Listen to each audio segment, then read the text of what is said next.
السلام عليكم ورحمة الله وبركاته. 3 لقاءات اليوم في اليوم الثاني الأسبوع الثامن للدوري المصري الممتاز. بدأ بلقاء النادي الأهلي والحرس، لقاء مثير من بدايته. يمكن جرادي شار فاجئنا بصاروخية في الدقيقة الثالثة من بداية المباراة عشان يحرز الهدف الأول للنادي الأهلي.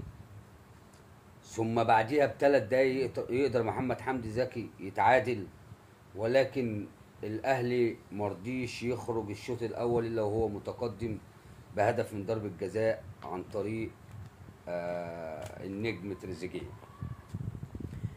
ومع بداية الشوط الثاني في الدقيقة 53 اسلام ابو سليمة يفاجئنا بالتعادل لنادي حرس الحدود.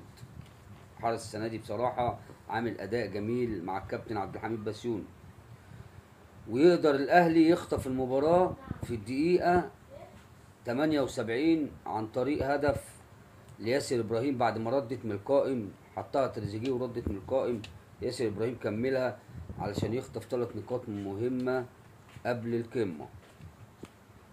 الزمالك والجونة، طبعا النادي الزمالك كالمعتاد مواقفه البايخة.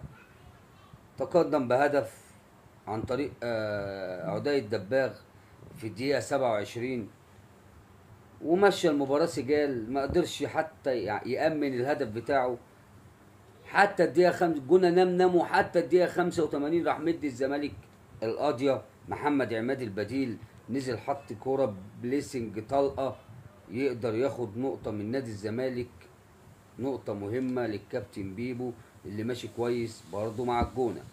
وبكده الزمالك داخل على القمة بمعنويات منخفضة. يمكن الأهلي لو ما كانش كسب كانت الدنيا هتبقى صعبة. المباراة كانت صعبت عليه، ولكن برضه فاز، معنوياته مرتفعة شوية عن النادي الزمالك.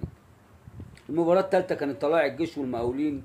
المقاولين هيقعد شكله يتعادل طول الموسم، تعادل برضه النهارده. الجيش احرز هدف عن طريق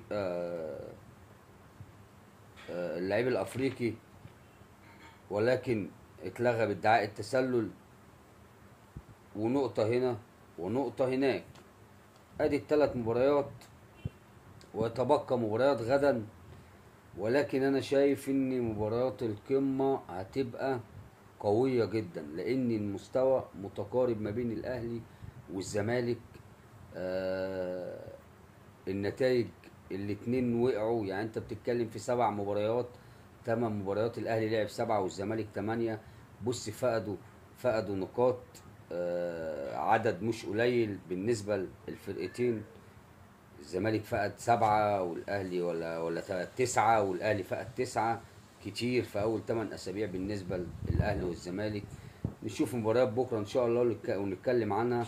وعندنا كلام كتير عن مباراة القمة وعن تقارب المستوى وعن الأوراق هنا والأوراق هناك. السلام عليكم ورحمة الله وبركاته.